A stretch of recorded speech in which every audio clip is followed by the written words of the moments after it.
3 prayers for the real struggles you're facing. Does everything feel like too much lately? Are you facing struggles at work, challenges in your marriage, sickness, or exhaustion? Let us come before God together and ask for His help. 1. Heavenly Father, I place every burden of my life into your hands.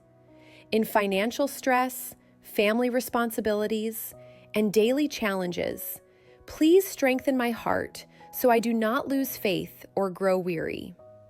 Help me to trust you in every difficulty, knowing that you are my provider and my help. 3. Heavenly Father, my marriage and family are gifts from you.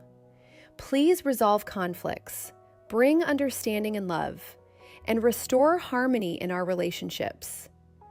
Where there is hurt, bring healing. Where there is misunderstanding, grant wisdom and clarity. If you need these prayers, put Amen and share this as a blessing to others. God bless.